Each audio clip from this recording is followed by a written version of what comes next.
Bueno, eh, voy a presentar,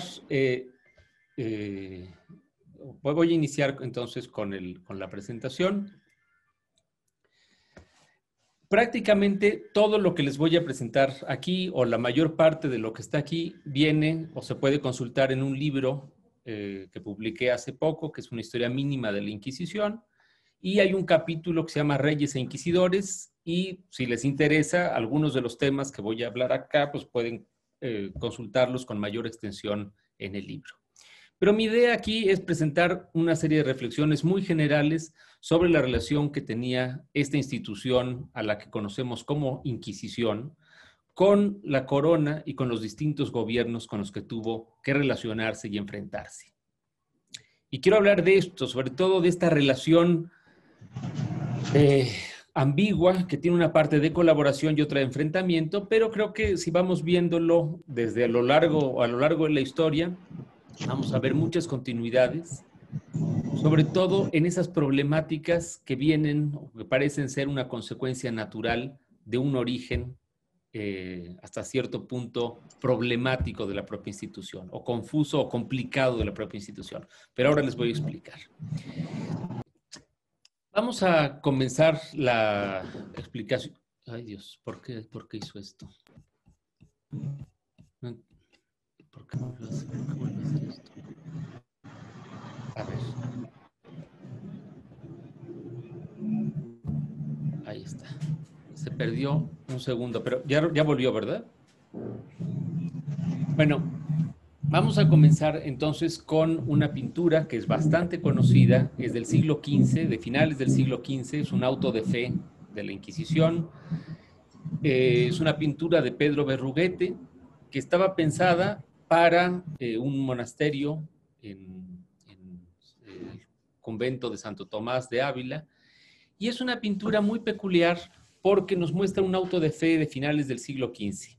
Aunque la pintura pareciera que tiene otro tema, porque el tema nos lleva a la herejía cátara del siglo XIII, en realidad es una pintura que está pensada para la Inquisición que se acaba de fundar en España a finales del siglo XV, 1480.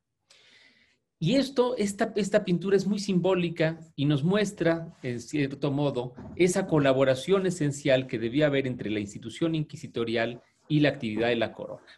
Y creo que nos explica en muchos, o puede ser muy útil para entender los dos aspectos de la Inquisición o la colaboración necesaria que debía haber entre esa institución y la corona. Bueno, por principio de cuentas, la institución inquisitorial se encarga del combate a la herejía, pero la Inquisición inquisitorial no es la única que se encargaba del combate a la herejía. Y esta es la cuestión que podemos ver si nos centramos en la parte inferior del cuadro, ¿no? Fíjense cómo este cuadro podríamos dividirlo en realidad en dos secciones complementarias pero distintas. Esta segunda parte del cuadro, la parte baja, es la que corresponde en realidad a la acción de la justicia real, ¿no? En la justicia real está contemplada el castigo a los herejes. El hereje es aquel que se desvía desde la perspectiva de la Iglesia Católica de la ortodoxia y afecta, por lo tanto, a la unidad de la religión cristiana, ¿no? En este caso, cuando se funda la Inquisición, el gran enemigo era el judío disfrazado o judaizante que regresaba a la religión de sus antepasados. Esto era algo, en cierto modo, bastante comprensible porque había una presión muy profunda para que los judíos se convirtieran al cristianismo y no todos se convertían de manera voluntaria. De manera que esta presión sobre las familias conversas, hay que recordar que los judíos van a ser expulsados de España después de la instauración de la Inquisición, bueno, forma parte de una política de gobierno y la Inquisición viene a completar esa política de gobierno que están tratando de impulsar los reyes católicos. Entonces, si nos centramos en esta parte inferior del cuadro, vamos a ver esa ejecución de los herejes, ¿no? que ordenan las leyes de partida, están en las propias leyes de Alfonso el Sabio, es decir, el castigo para los herejes de acuerdo con las leyes que Castilla reconoce como propias, las leyes castellanas, supone la ejecución en la hoguera de los herejes, ¿no? Y esto es precisamente lo que se ve en la parte inferior. Los soldados conduciendo a los herejes a esta pena espantosa en lo que van a ser puestos estos reos que aparecen aquí, que están siendo primero sometidos a garrote, estrangulados en unos palos y después quemados después de haber sido estrangulados. Entonces, este cuadro lo que quiere mostrarnos es que la severidad de la autoridad real significa la muerte en la hoguera de los herejes. En ese sentido, la Inquisición, y ojo, tengan consideración que no es lo que la Inquisición quiere dar a entender, es parte del discurso político de la institución creada por los reyes. La Inquisición quiere aparecer aquí no como una institución severa, a pesar de esta imagen de la hoguera, sino como la Inquisición que da la oportunidad al reo de salvarse. Por eso les digo que hay dos escenas dentro de esta propia pintura del auto de fe. Y es que la segunda escena, la que aparece en la parte superior, nos muestra precisamente al reo siendo conducido al estrado donde se va a leer su sentencia, su veredicto. Pero esa sentencia no necesariamente tiene que ser condenatoria. Y ahí tenemos al juez, que en este caso está pintado, está representado como si fuera el propio Santo Domingo de Guzmán, es decir, el santo fundador de la orden dominica, y aparece, como lo pueden ver, con una rama o con unas flores, con unas azucenas que representan la misericordia. Entonces el reo, orientado por el fraile que lo acompaña, ¿no?, lo que está encontrando aquí es la posibilidad de reconciliarse con la iglesia y por eso el fraile aparece con la rama de azucena que representa la misericordia. Al lado, sin embargo, vamos a encontrar al representante de la justicia que está con una vara de justicia y está acompañando al inquisidor. Entonces, esta especie de unión peculiar entre el poder y la Inquisición dice mucho, ¿no? Este pequeño cuadro nos dice mucho de esa institución que fue creada como parte de una política religiosa basada en la intolerancia y que se conservó durante 2 siglos y medio, durante 3 siglos prácticamente, 3 siglos y un poco más en la historia española, como parte, digamos, del propio gobierno de la monarquía católica. Entonces, hay una cuestión que nos brinca aquí en el propio cuadro. ¿Quién es el que se encarga de juzgar a este reo, ¿no? El que se encarga no es un representante de la autoridad real, aunque la autoridad real está ahí sancionando y está presente para apoyar en lo que corresponda a la autoridad inquisitorial. Es un santo que supone un vínculo con un oficio que está sancionado por el propio pontífice. Es decir, al mismo tiempo que se establece la Inquisición, se reconoce que el juez inquisidor es un juez cuya autoridad no proviene directamente de la corona, sino que proviene de la Iglesia Católica, cuya cabeza es el pontífice. Y esto hace que la institución sea muy complicada y muy peculiar desde el comienzo. Es una institución que le da la autoridad a los jueces, pero es una autoridad que viene directamente del pontífice, negociada a través de un inquisidor general, y que cuenta con el apoyo de los reyes, pero los inquisidores generales no son exactamente funcionarios de la corona. Y esa característica va a hacer que la institución se desempeñe de una manera pues controvertida o complicada en todos los lugares donde va a funcionar. Disculpen el ruido que tengo de fondo, son obras que tengo cerca y espero que terminen pronto. Habían estado muy silenciosos, pero volvieron en este momento. Bueno, uno de los si pasamos ahora a la Nueva España, vamos a ver cómo esta actividad inquisitorial tiene momentos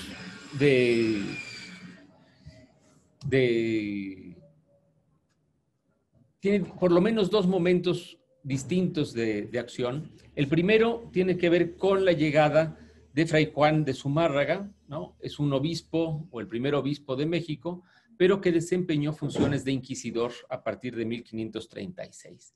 Y esto es interesante. Cuando se intentó por primera vez introducir la institución inquisitorial a la Nueva España, se hizo pensando en darle facultades a un obispo para que no hubiera mayores problemas de competencia. Era una manera de fortalecer la autoridad episcopal, pero al mismo tiempo significaba crear un primer tribunal, ¿no? Se creaba un tribunal con características propias que iba a estar asesorado por un oidor de la audiencia. De hecho, todas las sentencias van firmadas por el obispo Zumárraga, pero también por un oidor. Y se intenta, en cierto modo, ayudar a fortalecer esa autoridad de la Iglesia novohispana en un momento muy complicado, que son precisamente los años inmediatos a la conquista. No voy a entrar en detalles de esa primera Inquisición que no funcionó, y lo que vemos en las décadas siguientes en la Nueva España es que se busca o se buscó fortalecer la autoridad de la Iglesia, ya no con la Inquisición, sino con el fortalecimiento del poder episcopal, ¿no? Aquí pongo a Alonso de Montúfar para recordarnos, digamos, la fuerza que se le dio a esta nueva figura episcopal, sobre todo en el arzobispo de México, que en cierto modo venía a ser contrapeso al poder real representado por civiles y cuya cabeza en Nueva España pues iba a ser el virrey de México, ¿no? Entonces, frente a un virrey y un arzobispo, la institución inquisitorial pues prácticamente en esos comienzos no aparece. Había sido suprimido el primer tribunal de Inquisición y entonces las autoridades estaban recomponiéndose en esta siguiente etapa sin que hubiera realmente una institución inquisitorial. De hecho, las causas de fe de esas primeras décadas van a correr a cargo de los propios obispos. Por eso es interesante ver cómo va surgiendo la figura política de los nuevos inquisidores una vez que se decide el establecimiento de la institución del Tribunal del Santo Oficio de la Inquisición de México a partir de 1571, con el inquisidor Pedro Moya de Contreras. Y aquí podemos entrar entonces, ahora sí, en este juego de la política, ¿no? Al que nos referíamos inicialmente.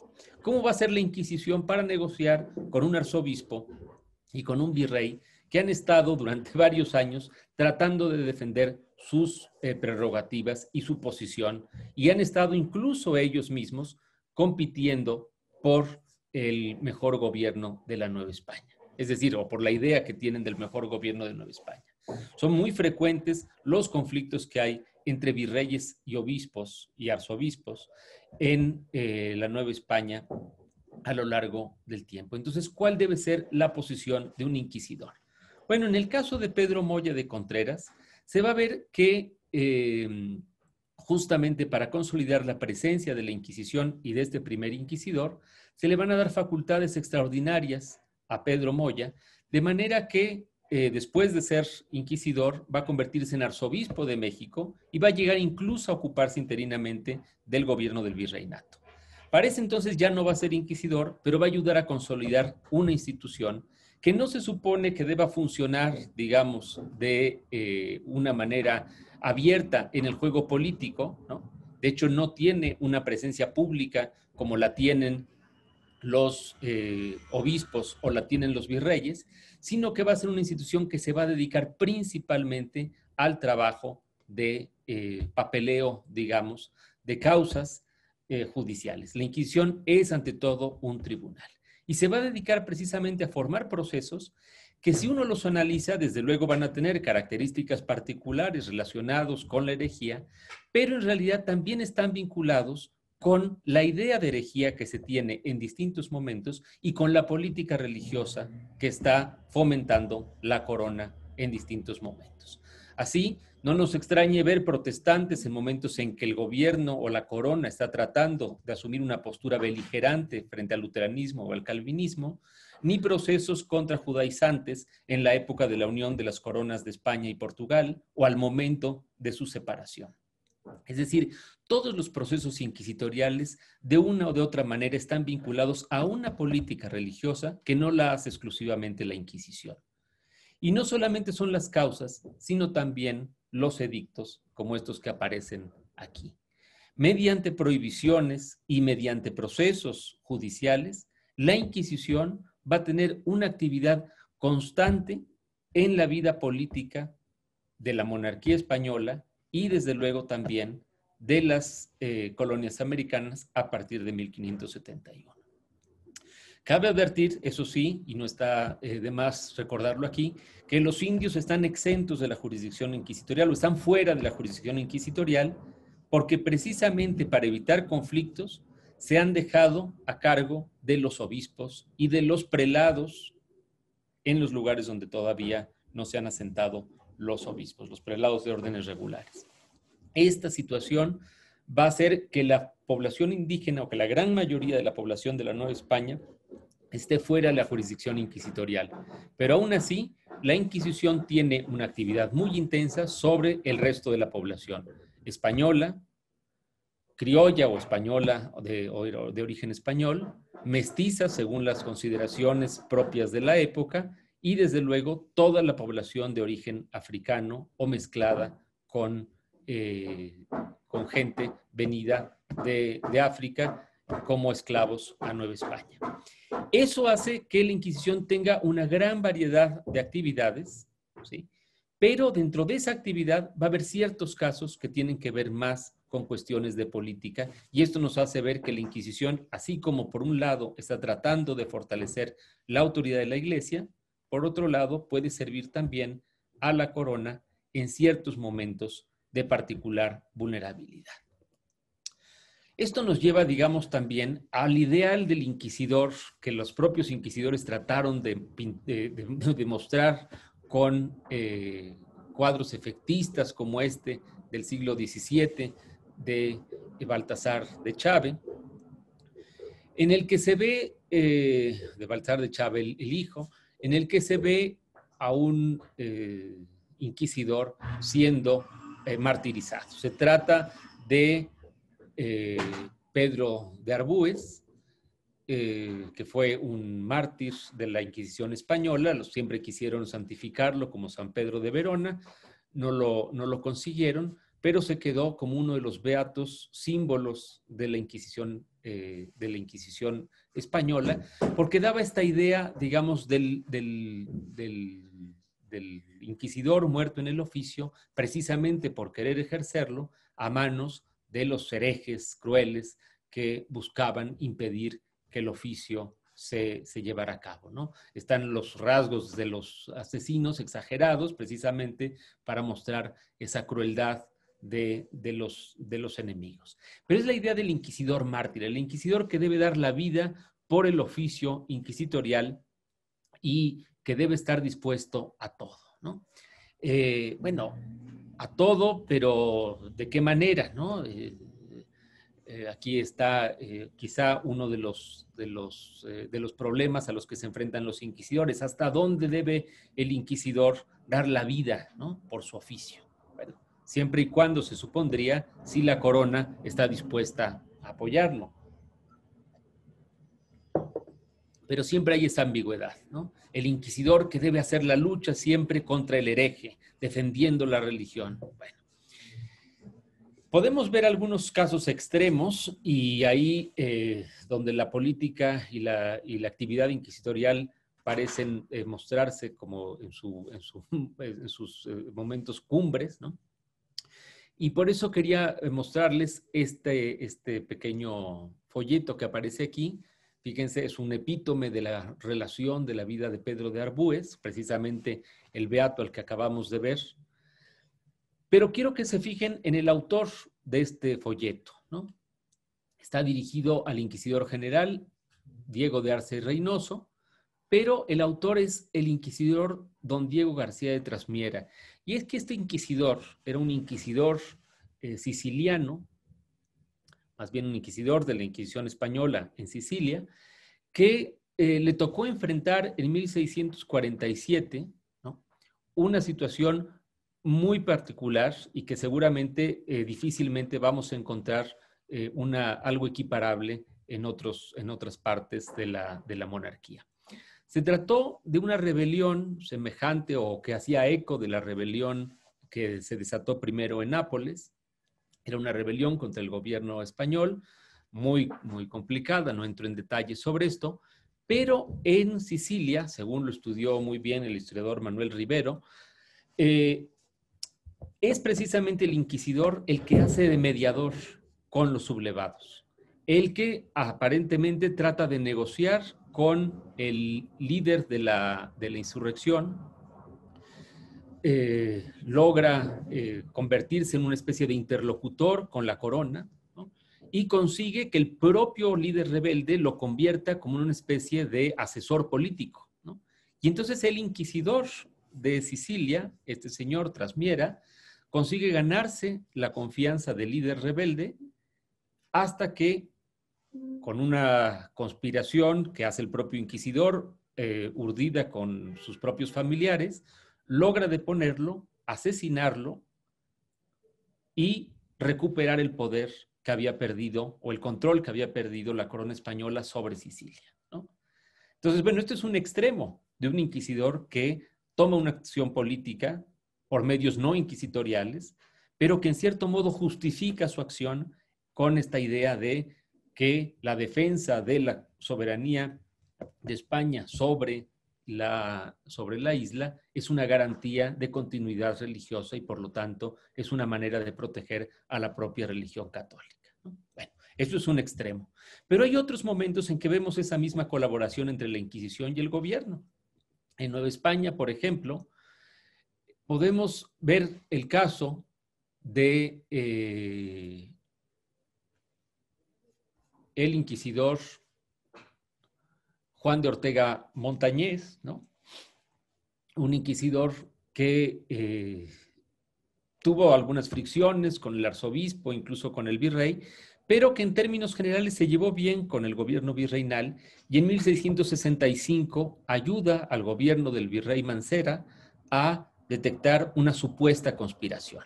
Le habían advertido que había una conspiración de negros que querían rebelarse y el inquisidor aprovecha la situación para demostrarle la utilidad del tribunal. Y esto es interesante. Es el propio virrey el que le pide al inquisidor que por favor investigue si es cierto o no que existe esta conspiración de negros y mulatos que se está haciendo en la Ciudad de México. Y el inquisidor, aunque sabe que no debe meterse en algo que no es de su oficio, porque aquí nunca le delataron algo que fuera religioso, acepta hacer la indagatoria porque considera que es la única institución que sabe cómo introducirse en las conversaciones cotidianas y llegar hasta la verdad. Y entonces acepta la comisión y acaba concluyendo que no había tal conspiración, pero le permite argumentar, justificar y dejar constancia de un expediente que manda al Consejo de la Suprema Inquisición. El Tribunal de México depende siempre del Inquisidor General y del Consejo de la Suprema Inquisición en España para demostrar su utilidad al gobierno. Esto no quiere decir que no haya habido problemas en otras ocasiones en el gobierno. Por ejemplo, en algún momento hay casos excepcionales como la destitución del gobernador de Filipinas, por ejemplo, por un arrebato de heroísmo religioso del comisario de Manila, ¿no? El comisario decidió arrestarlo sin tener las órdenes del Tribunal de México y eso generó un problema mayúsculo. De modo que es difícil la relación entre la Inquisición y el gobierno, es algo que se debe hacer con mucha sutileza Y hay expedientes, montones de expedientes que dan cuenta de la manera en la que los inquisidores se conducían cuando se referían al arzobispo, cuando se referían cuando se dirigían al virrey, cuando los invitaban a participar en los autos de fe, por ejemplo, porque en todos esos momentos lo que están buscando los inquisidores es evitar complicaciones, dificultades, y la propia etiqueta de los autos y de los encuentros con las autoridades supone siempre cuidar o evitar hasta en todo momento que haya roces, conflictos y problemas mayores. Y al mismo tiempo la Inquisición siempre busca cuidar su postura, su posición y demostrar ante el público en esos pocos actos que tiene, que son los autos de fe, su presencia y su importancia, ¿no? Bueno, los autos de fe que se hacían en la Ciudad de México, esto convendría decirlo desde ahora, se hacían principalmente, en realidad en casi todos lados, se hacían dentro de un templo o dentro de una iglesia. Son actos profundamente eclesiásticos, ¿no? Esto siempre lo quiero subrayar porque tenemos siempre la idea del auto de fe como algo que se hace en la plaza pública, pero el 90% el 95% de los autos se hacían en iglesias y casi el 90% de los autos, en el caso de la Ciudad de México, se hicieron en el Templo de Santo Domingo de la Ciudad de México, enfrente de la Inquisición. En España muy probablemente pasaba lo mismo, la gran mayoría se hacían en templos, pero llegó a haber estos autos generales. Este, desde luego, es uno de los grandes autos generales de fe, hecho en la Plaza Mayor de Madrid. Es una pintura muy conocida, de 1680, y es muy importante, digamos, simbólicamente esta pintura, porque quería mostrar la presencia del rey en el auto de fe. Es decir, el rey en persona había ido al auto de fe. ¿Y por qué era importante? Porque la presencia del rey ayudaba a demostrar que seguía apoyando la Inquisición, que la Inquisición podía contar todavía con el respaldo del rey, ¿sí? Que la Inquisición reconocía, que el rey, perdón, reconocía la Inquisición, como su institución, pero al mismo tiempo le dejaba actuar de manera independiente. Y el inquisidor general es, por lo tanto, la gran figura de este cuadro. Bueno, el cuadro es muy complicado, no voy a entrar en detalle de todo lo que está aquí, solo quiero mostrar que del lado izquierdo pueden ver ustedes a todos los inquisidores sentados y del lado derecho pueden encontrar ustedes a todos los reos que van a ser condenados en ese auto de fe. Aquí no está la hoguera presente precisamente porque no se ha querido confundir dos escenas que son distintas. Aquí solamente está la actuación de la Inquisición y dejaron de lado la actuación de la corona, que debe actuar, digamos, de acuerdo a las leyes para quemar a los herejes una vez que estos han sido condenados a la hoguera. En cambio, lo que quiere mostrar aquí es la posibilidad de que muchos de estos reos vayan a ser juzgados, unos para ser condenados efectivamente, pero otros para ser a la hoguera, perdón, y otros para ser reconciliados y por lo tanto unidos de nuevo al gremio de la iglesia. Por eso lo que quiere enfatizar este cuadro es el carácter eclesiástico de la ceremonia y al mismo tiempo pues quiere poner énfasis en los personajes que destacan aquí como los grandes actores de la misma, ¿no? Entonces, en el lado izquierdo pueden ver ustedes el altar, ¿no? Donde debía estar el inquisidor general, pero la silla está vacía, pero es el lugar que preside es decir, es el lugar privilegiado dentro del escenario que se ha montado. Y del lado derecho encontramos el balcón donde está el rey que observa el auto de fe. Ahí está Carlos II con su esposa, su madre, pero ahí están en el balcón presenciando el auto de fe. Y es algo curioso porque pareciera que el sitial está más o menos a la altura del balcón, pero quizá un poquito alto. Pero justamente para no poner al inquisidor general por arriba, o por lo menos del rey, lo ha colocado no aquí en el sitial, quizá para no confrontarlo visualmente con el monarca, sino que lo ha colocado en esta otra posición después de haber saludado o haber le hecho los honores al rey y dirigiéndose precisamente al sitial que va a ocupar, ¿no? De esta manera coloca al inquisidor general debajo del rey, pero al mismo tiempo le da un lugar de dignidad y recuerda que va a ocupar su lugar, que es distinto, que está separado del espacio real, ¿no? ¿Se fijan ustedes? Es esa idea de la lealtad, de la cercanía con el monarca, pero al mismo tiempo de la separación de la actividad inquisitorial. Está mucho más cercano al mundo de la iglesia que al mundo de la corona. Es una cuestión paradójica o complicada porque la Inquisición siempre se nos ha presentado como una especie de tribunal real, bueno, sí fue creado por la corona, pero al mismo tiempo que se ha creado como un tribunal que está patrocinado por la corona, es un tribunal que tiene sus propias formas de juzgar. Y esas formas vienen de una tradición que los remonta a la actividad inquisitorial desde tiempos de la Edad Media, ¿no? Eso hace que el inquisidor general sea un personaje sumamente interesante y poderoso como cabeza de la institución inquisitorial. Ese es el lugar que debería ocupar, que ahora parece suelto, pero hay otro elemento dentro de este cuadro, que es precisamente el de la ceremonia religiosa. Es decir, lo que va a ocurrir en el centro, más allá de la lectura de las causas y demás, ¿no? Que es la parte que ocupa la iglesia, ¿no? Y es la ceremonia eclesiástica que pues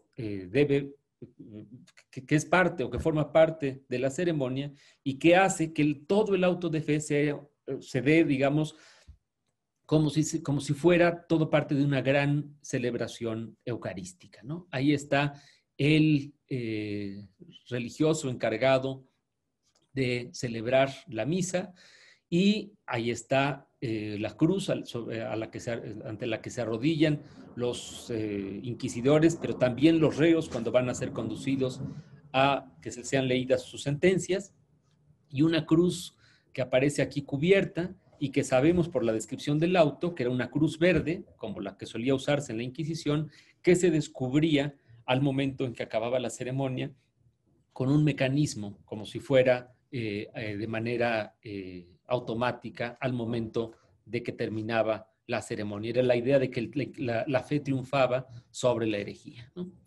Entonces, todos estos elementos simbólicos van a estar muy presentes, pero sobre todo lo que quiero mostrar con este auto es esa idea de la obligación que significaba una ceremonia de este tipo para el propio monarca. El monarca que se comprometía a seguir protegiendo a la Inquisición, ¿no? Y la Inquisición va a ir desarrollando este tipo de ayuda o de apoyos a los monarcas de distinta manera, ¿no? Así como apoyó a los Austrias, después va a apoyar a los Borbones en situaciones pues que no siempre son sencillas, pero va a llegar a publicar este edicto que aparece aquí, por ejemplo, con el fin de garantizar que todos los sacerdotes juren lealtad a Felipe V. Entonces, la Inquisición también se metió, en cierto modo, en la política en tiempos de los Borbones. A pesar de cierta rispidez que había inicialmente o preocupación, porque no se sabía si la nueva dinastía, que empezó en 1700, como sabemos, con la llegada de Felipe V, no se sabía si la nueva dinastía borbónica iba a respetar la permanencia de la Inquisición, y después de unos pequeños años de duda, ¿no? Al final la Inquisición consolida su presencia con este edicto en el que prácticamente considera que los confesores que le digan a sus fieles que no pasa nada si habían jurado antes a Felipe V y luego le quitan el juramento, este edicto considera que esos confesores que le dicen eso a sus fieles están actuando mal y pueden ser juzgados por la Inquisición. Es una exageración, es algo donde vemos que la línea que divide la religión y la política prácticamente ya se ha roto, ya están completamente metidas religión o entremezcladas religión y política.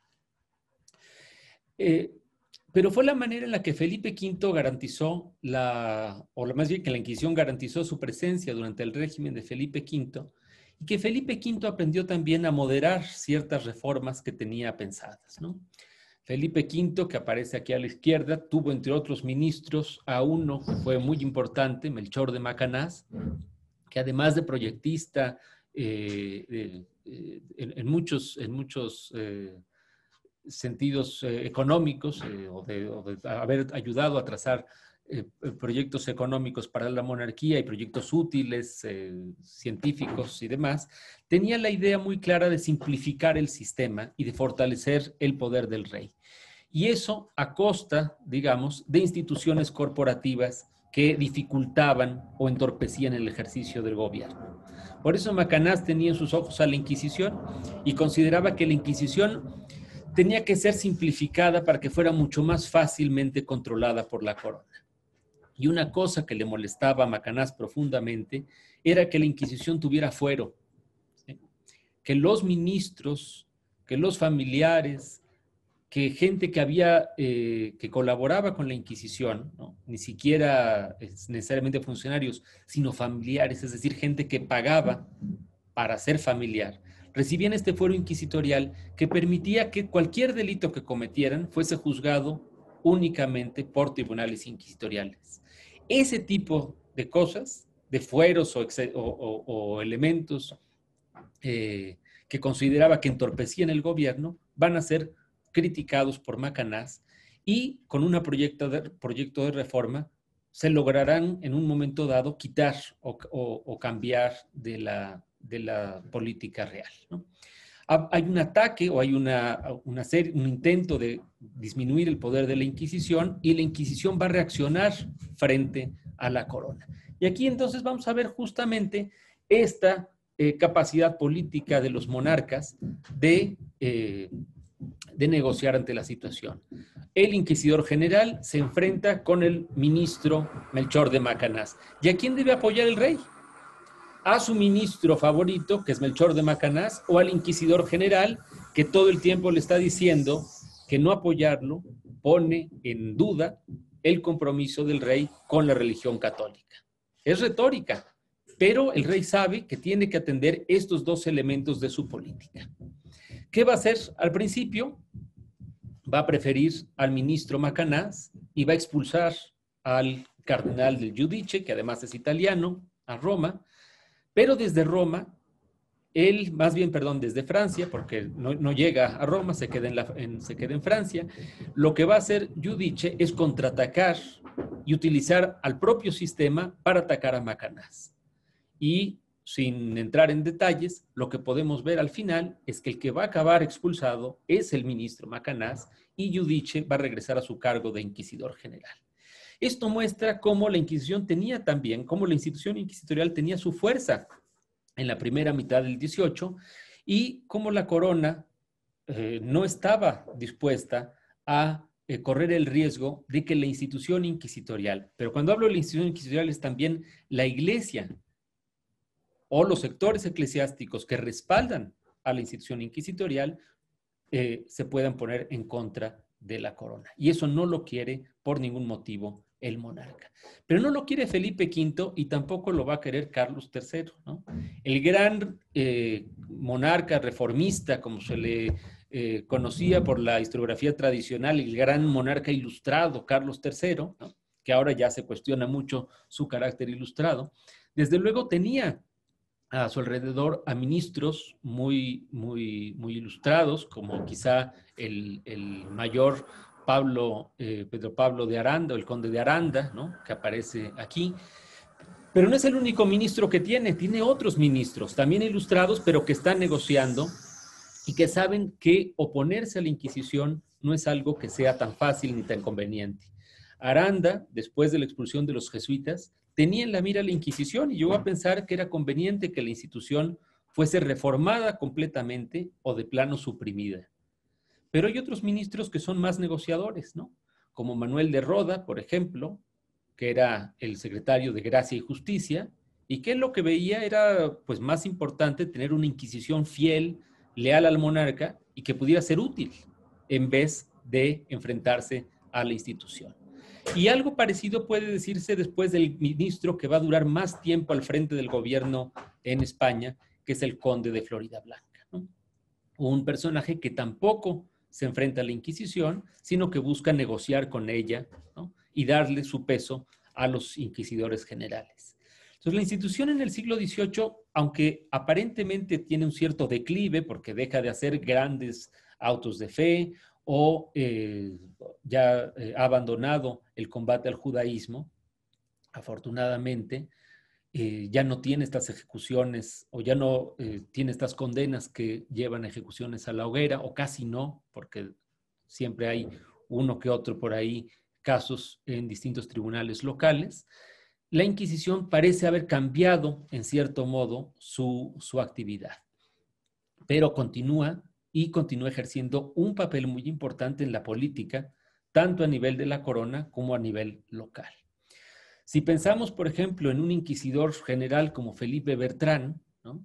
Felipe Bertrán tenía fama de ilustrado, era un hombre muy, muy culto, muy sabio, pero quienes lo han estudiado con profundidad, sobre todo su biógrafo León Navarro, ha visto que más que ilustrado, es un jansenista, tiene ideas muy precisas sobre la renovación de la iglesia, pero no es exactamente un ilustrado, no piensa en la apertura intelectual completamente, mucho menos en la tolerancia religiosa, ni en la libertad de pensamiento, nada de eso.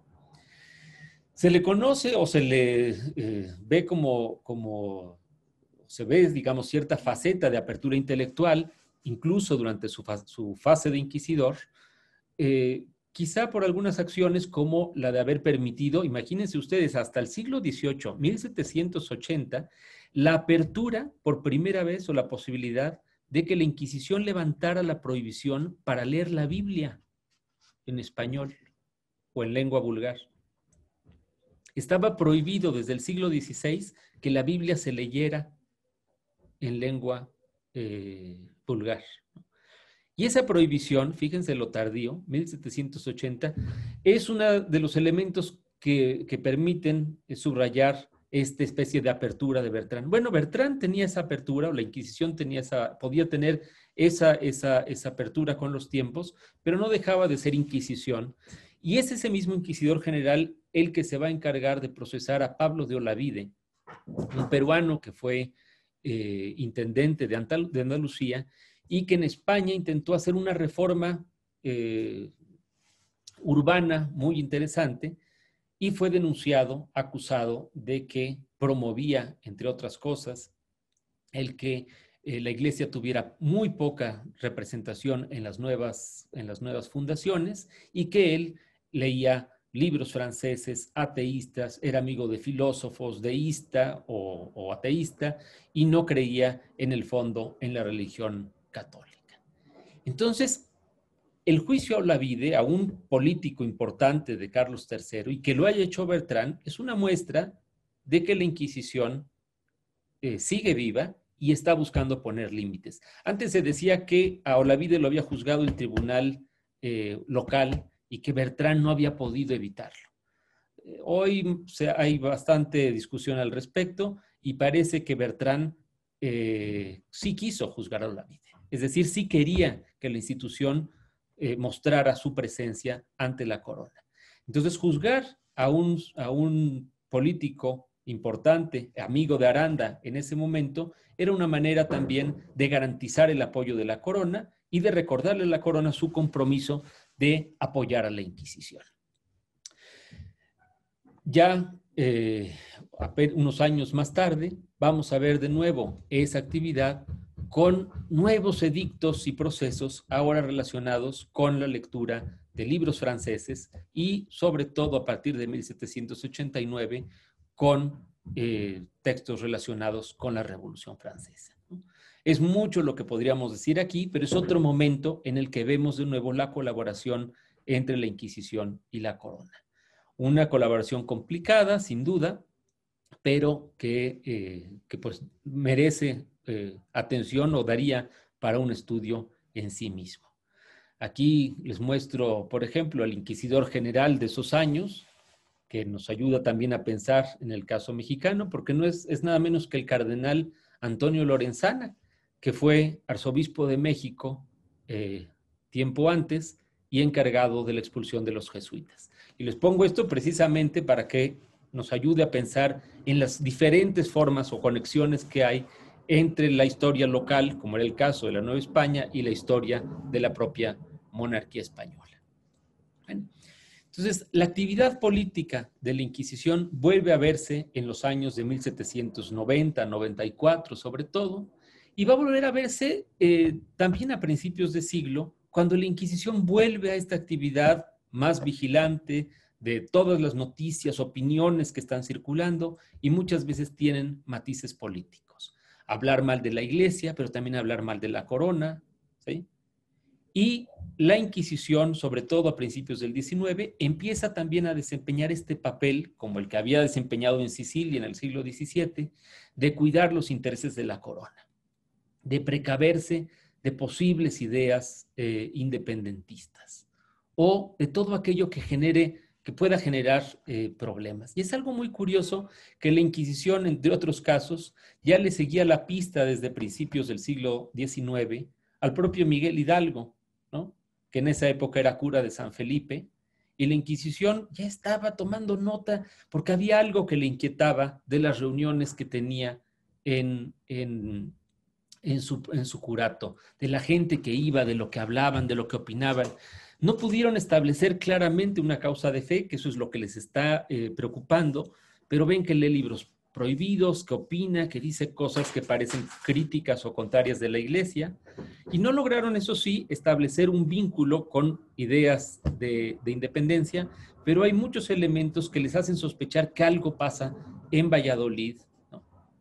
Y que hay algo que está germinando. Los inquisidores tienen mucho, es muy notable lo que ha aparecido de formación a principios del XIX, que sugieren que la Inquisición está pensando que algo está pasando en Valladolid y que le preocupa profundamente. No es extraño, por lo tanto, que después de la insurrección de Hidalgo, la Inquisición se lance definitivamente contra él y que después tome todavía una actividad clara contra su seguidor, que fue José María Morelos. La Inquisición va a acabar al final también desempeñando un papel importante en el juicio contra Morelos. Claro que aquí pasa una cuestión que no vamos a, tampoco este es el lugar para entrar en detalle, pero sí conviene recordar que para este momento la Inquisición española ha sido suprimida por Napoleón. Es decir, la Inquisición sobrevivió prácticamente a pesar de los intentos de reforma y a pesar de las críticas que podía haber habido por parte de ministros importantes, sobrevive prácticamente sin cambios y sin cambios sustantivos hasta 1808. Es decir, pasa de Carlos III a Carlos IV y justo en el cambio de reinado, cuando viene el golpe de Napoleón, la Inquisición va a ser suprimida, pero va a ser suprimida por una invasión externa o por un agente externo que es Napoleón Bonaparte. Sí, las Cortes de Cádiz, lo sabemos, después van a decidir o van a resolver el caso de la Inquisición, pero cuando lo resuelven, la supresión del tribunal había sido decidida previamente por Napoleón Bonaparte. Es decir, la corona española como tal jamás, ¿no? Hasta ese momento nunca dio un paso para suprimir la Inquisición. Y cuando se restablece la corona, Fernando VII, el rey de España, restablece también la Inquisición y es esa Inquisición, la restaurada, la que va a juzgar, o el Tribunal de la Inquisición de México, el que va a juzgar a Morelos. Este grabado que ven aquí es bastante conocido, ha sido, es una litografía posterior, desde luego, no es de la época, pero recuerda el momento en que Morelos es degradado de su condición episcopal para ser ejecutado. Y quien lo realiza es el arzobispo de México. Hasta aquí uno puede decir, bueno, ¿esto qué tiene que ver con la Inquisición? Porque es un acto de la Iglesia. Pero el arzobispo resulta que es el obispo, o el arzobispo era, que era el que había sido obispo de Oaxaca, Antonio Vergosa y Jordán, que era arzobispo interino de México y que había sido 20 años inquisidor antes de ser arzobispo, y que realiza esta ceremonia precisamente en el Palacio de la Inquisición, después del auto de fe que el propio tribunal le hizo a Morelos y en el que lo consideró hereje. Sí. Hizo un último servicio, o quiso hacer la Inquisición un último servicio al gobierno, pero también quería, hasta cierto punto y de manera desesperada, mostrarle al gobierno todavía que podía ser útil para ayudar a desprestigiar la insurrección y el partido independentista. Así que, como les digo, la Inquisición sobrevive prácticamente hasta que solo la restauración de la Constitución española consigue en 1820 que la Inquisición desaparezca. Y a partir de ahí, con la rebelión de Rafael de Riego, sí vamos a tener en toda España la supresión de los tribunales. Estos grabados, como este de Barcelona, pues muestran la salida de los reos de las cárceles después de la proclamación de la Constitución y a los inquisidores huyendo de las mismas por la presión popular, ¿no? Sin embargo, hay que reconocer que incluso en México, o más bien que en México y en otros lugares, esas supresiones no fueron tan violentas o tan heroicas como se les quiso presentar. Por lo menos en el caso de México hemos podido documentar que lo que fue la supresión de la Inquisición terminó como una salida negociada, ¿no? Así nos la imaginamos más o menos, como un encuentro muy amistoso entre los representantes del gobierno y los inquisidores, que permitió que se salvara prácticamente todo el archivo, que los reos salieran antes de que se suprimiera oficialmente la Inquisición y de que se garantizara prácticamente la seguridad del edificio y de los propios inquisidores, porque cabía todavía o estaba todavía latente en el mundo novohispano la idea de que la Inquisición podía ser restaurada, ¿no? Esta idea de suponer que la Inquisición era una institución que ya en el 19 todos pensaban que debía desaparecer es falsa. A principios del siglo XIX, todavía el gobierno novohispano y la iglesia novohispana creían que la Inquisición, o una muy buena parte de la iglesia, creían que la Inquisición podía seguir funcionando y continuar tanto con su oficio que hacía y que simbólicamente mostraba el combate a la herejía, como también en aquellas actividades que podían servir tanto al gobierno como a la iglesia en esa idea de conservar el orden o tratar de evitar o detectar insurrecciones.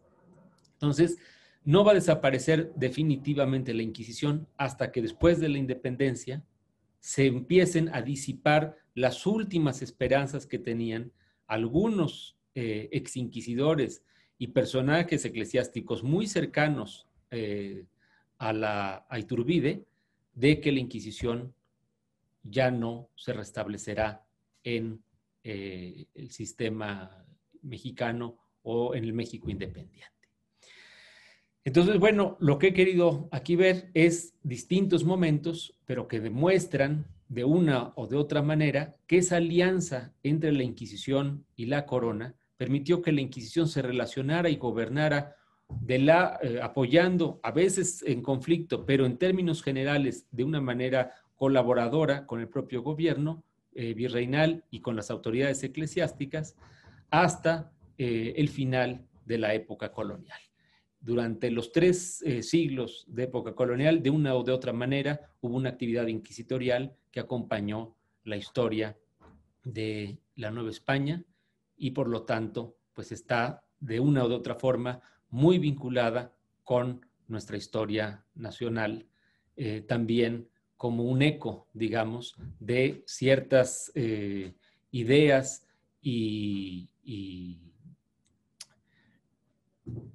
lineamientos, digamos, que suponían que la religión debía estar necesariamente vinculada a la conservación del orden y a la política del Estado. Bueno, pues esto es. Muchas gracias. Ah, muy bien. Muchas gracias. Ya veo todos los mensajes. A ver, ¿qué hago? Rubén, ¿empiezo desde el principio? Te los mando, te los escribo. No te escucho. A ver, si me pones un mensajito, lo veo ahorita. Pero voy contestando, ¿no? ¿Te parece si voy del principio al último? Y si tú tienes algo que añadir, pues me vas escribiendo por aquí. O si alguien se comunicó verbalmente, pues a lo mejor tú me lo escribes y yo lo leo al final. Bueno, a ver, hay un montón, qué bárbaros. Seguramente es la configuración, sí. Yo creo, bueno, a ver. Dice, doctor Gabriel, me dice Centeotl Mendoza Molina. Si pudiera revisar, no, este es de las opciones de audio. Chin, pero no, les aseguro que las opciones de mi audio no son.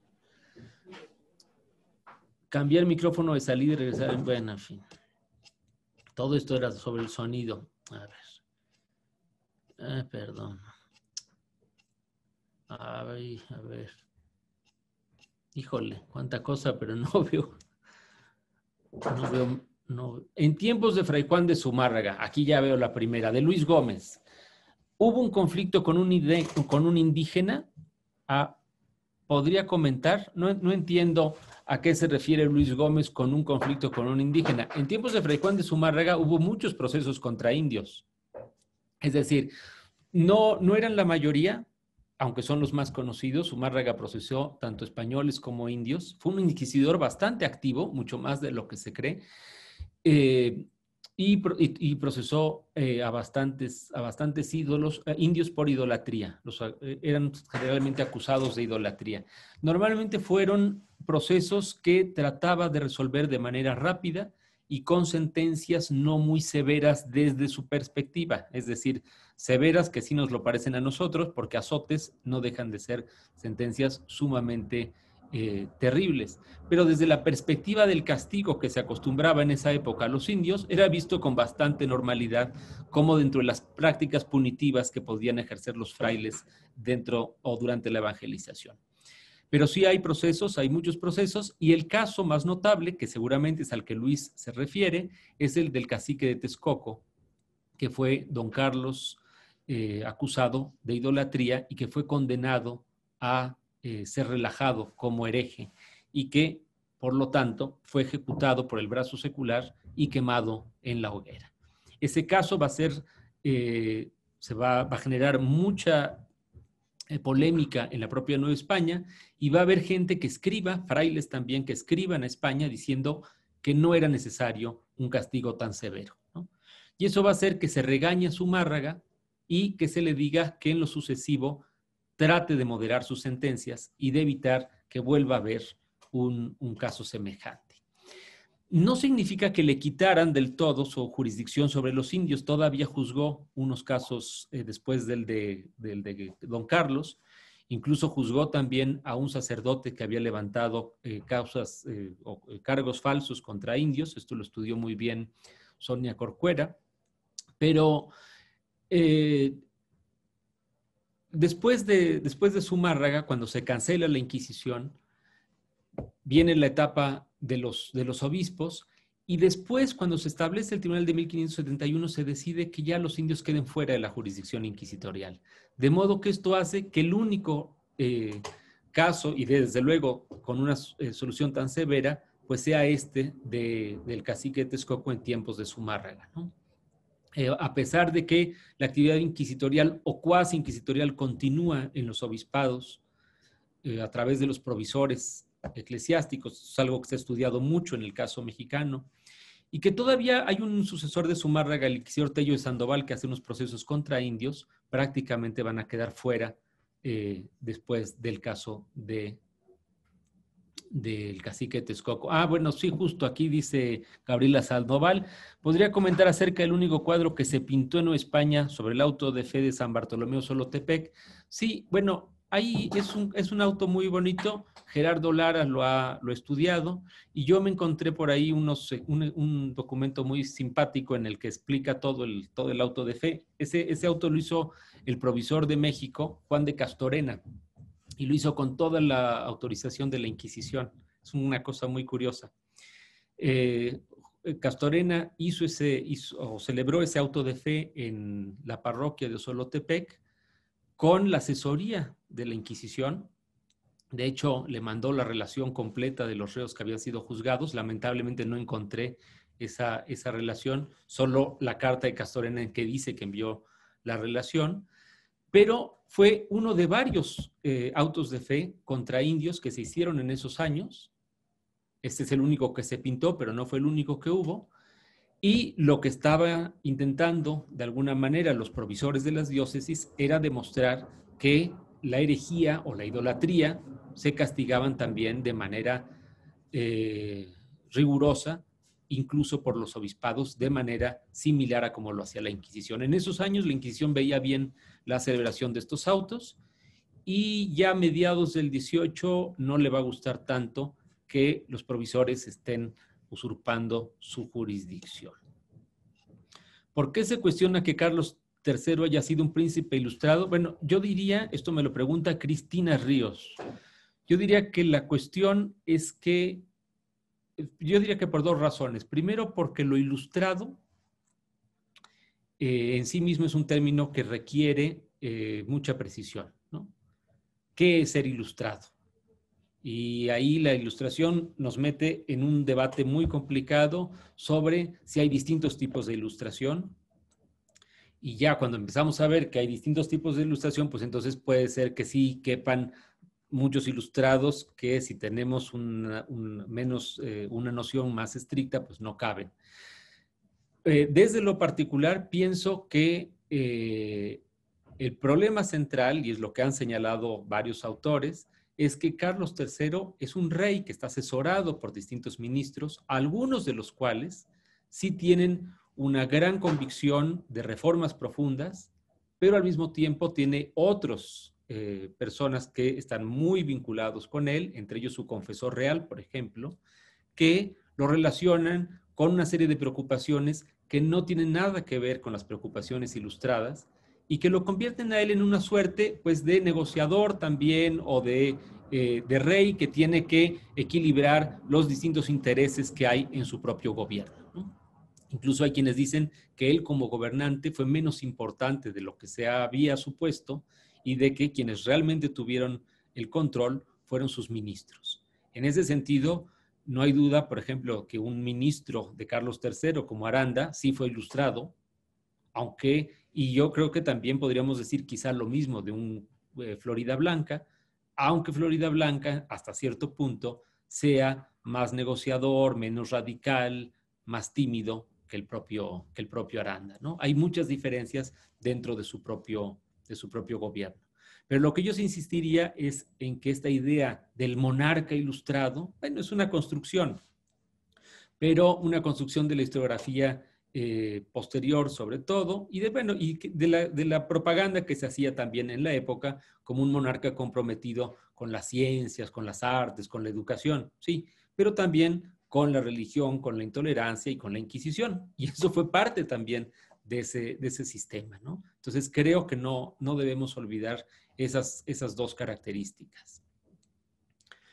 Pero, a ver, dice, ¿pero por qué prohibir leer la Biblia? Bueno, las interpretaciones inquisitoriales, pero de la propia iglesia la que lo decía, es que si todo el mundo tenía acceso a la Biblia y le entendía, se iba a poner a hablar, a opinar, a discutir, a malentenderla y por lo tanto se arriesgaba a caer en la herejía. Entonces, esto es interesante porque no es una decisión de la Inquisición, es algo que la propia iglesia sostiene y refuerza en es decir, es parte de la política del Concilio de Trento, la idea de que debe ser una sola iglesia la que oriente y enseñe a los fieles el conocimiento de los evangelios y de la Biblia en general a partir de una sola versión, que es la versión latina, ¿no? No de muchas traducciones que pueden ir deformando e reinterpretando el conocimiento original.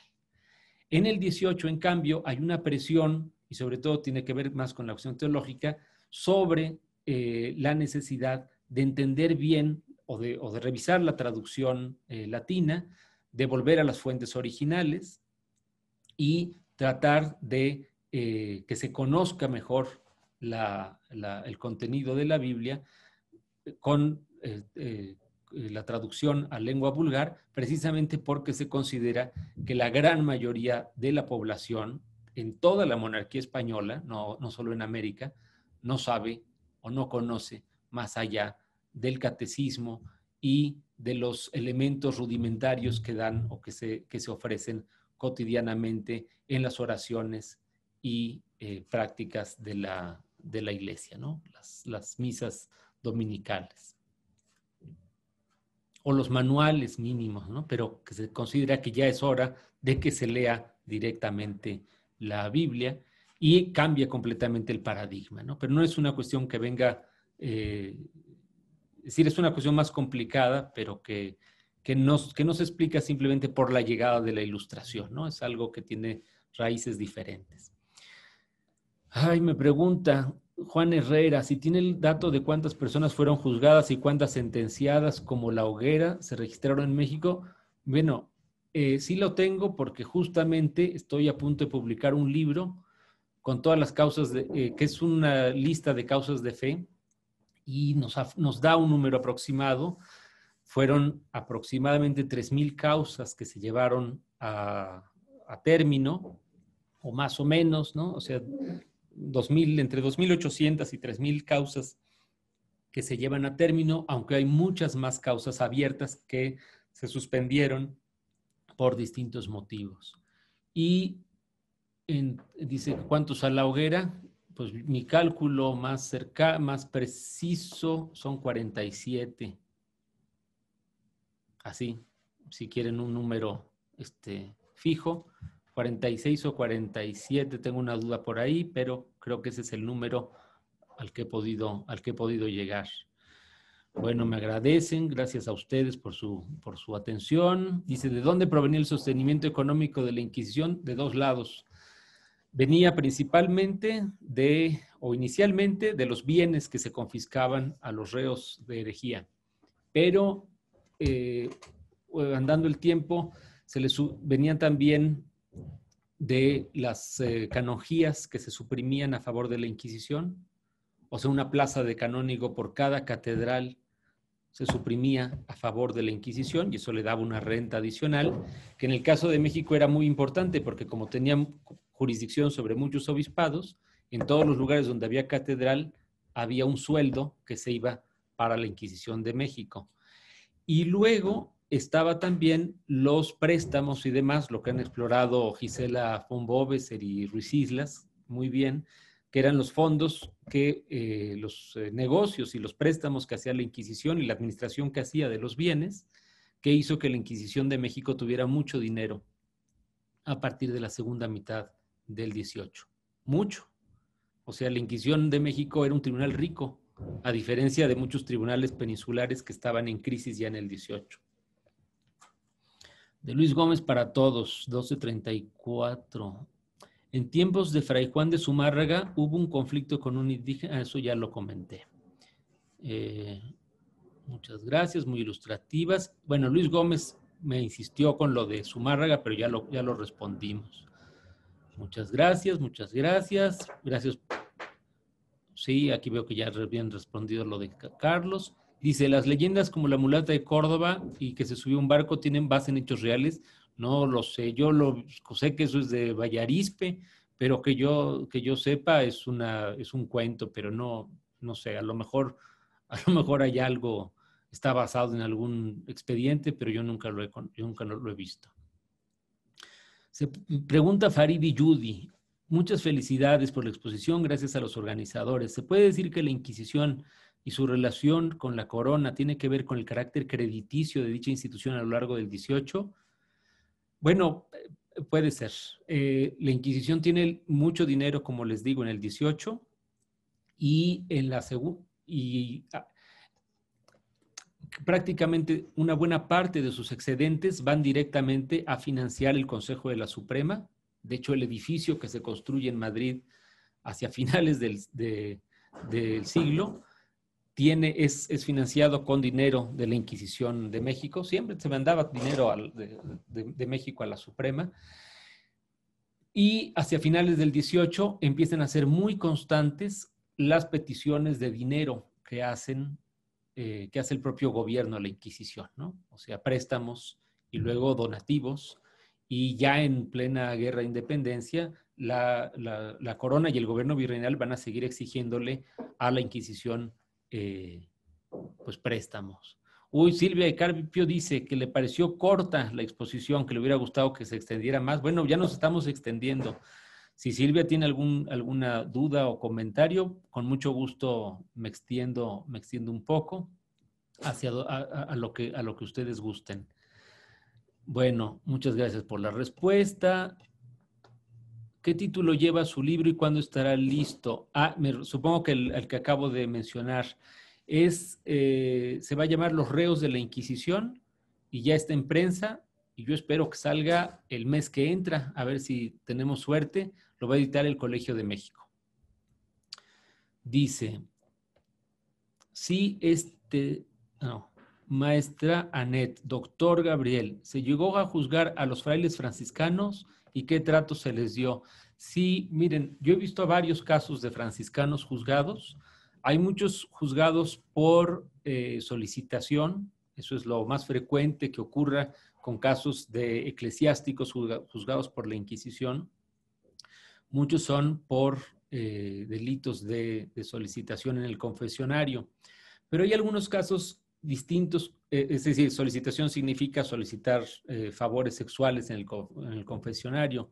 Por ejemplo, hay un estudio de Olivia Moreno muy bonito sobre, que a lo mejor lo conocen porque lo ha presentado aquí en el propio Carso, que es el caso de Fernando Martagón, y ella exploró cómo la Inquisición siguió ese proceso contra este solicitador de mujeres, ¿no? La solicitaba para favores sexuales, pero nunca le fincó responsabilidad al final. Es decir, sí le fincó, perdón, no llevó el caso hasta el final, no lo sentenció por distintos elementos que intervinieron en el proceso y que dificultaron la actividad inquisitorial, ¿no? Entonces, esto es muy frecuente, que no siempre llevara la Inquisición hasta sus últimas consecuencias los casos de solicitación que involucraban a eclesiásticos. Pero hay otros en los que sí. Y hay un caso muy curioso de franciscanos. Hay un caso muy bonito que es el de Fray Alonso Cabello, que si le interesa, le podría revisarlo. Hay un estudio de José Miranda, es un texto muy viejo, pero que habla del erasmismo de Fray Alonso Cabello, que era un franciscano, y que va a ser condenado como hereje, pero al mismo tiempo se le va a permitir reconciliarse discretamente para evitar que los franciscanos, o para evitar que la orden pudiera sentirse agraviada por el caso. Y eso es representativo porque la Inquisición va a cuidar mucho que en sus actos públicos las órdenes religiosas puedan ser afectadas simbólicamente, ¿no? Procesos contra franciscanos o contra dominicos van a tratar de hacerse siempre de manera discreta y sin que aparezcan en auto de fe los reos, aun cuando son condenados.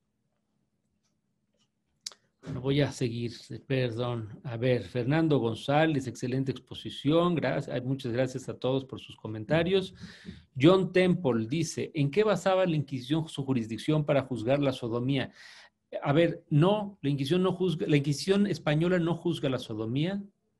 Podía pensarse que sí, pero nunca se le dio esa jurisdicción.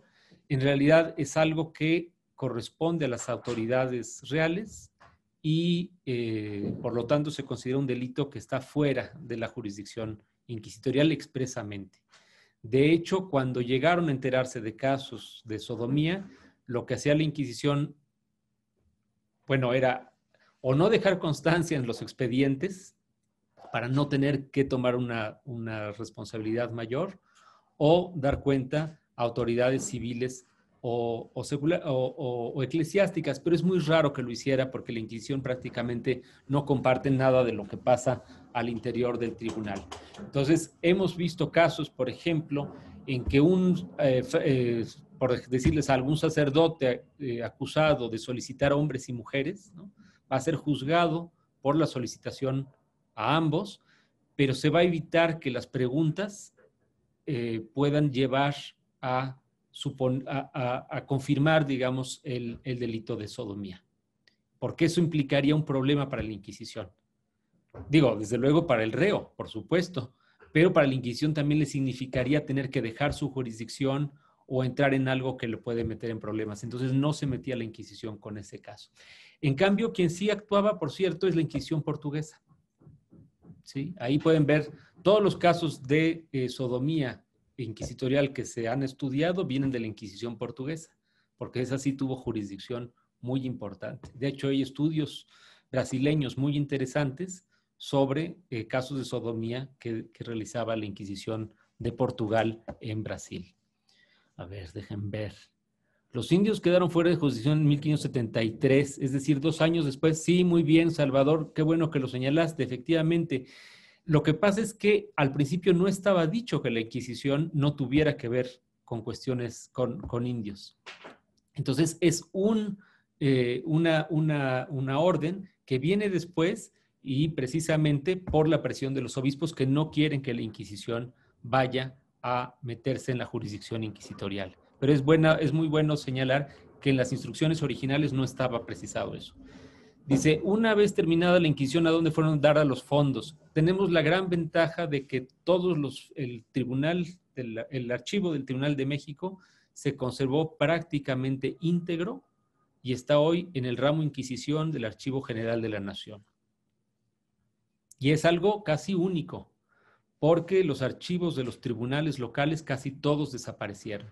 Entonces, si hoy queremos rescatar los expedientes inquisitoriales, contamos con el fondo del AGN, ramo Inquisición, que, por cierto, les anticipo que está siendo digitalizado y muy bien digitalizado y que muy pronto va a estar disponible para su consulta, según sé bien de las autoridades del Archivo General de la Nación.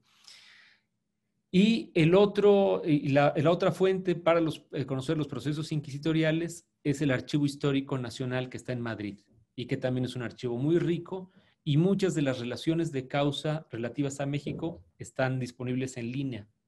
Se pueden consultar a través del portal de archivos españoles en red o pares. Bueno, dice, ¿considera usted que algunas de las causas que tuvieran algún trasfondo político? Sí, yo creo que muchísimas causas tienen trasfondo político, pero no solamente diría en ese sentido como de que detrás de lo religioso estuviera lo político. Más bien lo diría en el sentido de que lo religioso también se relaciona con lo político. Pero desde luego muchísimas causas vinculaban las dos cuestiones. Simplemente el pensar que las sospechas de conspiración que muchas veces la Inquisición siguió, suponían que cualquier alteración a la sociedad o al Estado traería consecuentemente afectaciones a la Iglesia y a la religión. Bueno, era una inferencia que permitía que la Inquisición se metiera en ciertos temas que estrictamente pues no eran de herejía, ¿no? Dice, mencionó que la Inquisición, dice César, a todos, ya casi acabamos, dice César, mencionó que la Inquisición contra los judaizantes del Nuevo Mundo fue en el contexto de la Unión de las Coronas en 1580. ¿Hubo alguna promulgación real que persiguiera a esta minoría, específicamente a partir de este año? A ver, por medio de cédula real, a ver, no exactamente. A ver, son dos cosas que vale la pena señalar. En 1580 se unieron las coronas de España y Portugal, efectivamente. El rey de España era rey de España y de Portugal, ¿no? Y eso hizo que hubiera una migración muy, muy amplia de portugueses al Nuevo Mundo. Pero las prohibiciones, digamos, al judaísmo existían desde antes, tanto en Portugal como en España. Porque acuérdense ustedes que también en Portugal, desde 1536, existe una Inquisición portuguesa que se hizo a imitación de la Inquisición española. Y también en Portugal hay una gran persecución de judaizantes, máxime porque en Portugal los judíos fueron obligados a convertirse de una manera mucho más violenta y autoritaria de la que lo fueron en España, ¿no? En España se les había permitido a muchos judíos salir del reino y los que se quedaban o los que se convertían en un periodo más, en un tiempo mucho más amplio, pues se suponía que lo hacían por las distintas beneficios que podían obtener al convertirse. En el caso de Portugal, cuando se decide su expulsión, prácticamente se les obligó a convertirse forzadamente y se les impidió salir. No les dieron barcos para que se fueran, con lo cual obligaron a todos los portugueses que estaban, a todos los judíos, a quedarse en Portugal y convertirse a la fuerza. Y eso hizo que toda la actividad inquisitorial en Portugal esté más centrada en eso en ese problema, por decirlo así, que ellos mismos crearon, que fue el de los conversos forzados, ¿no? Ese problema es precisamente el que se va a pasar al mundo español y al mundo americano después de 1580, y es lo que explica por qué la gran mayoría de judaizantes procesados en México eran de origen portugués. Bueno, creo que ahora ya me extendí mucho. Pensé que era más y estaba corriendo para contestar todo, pero creo que ya contesté todo, Rubén.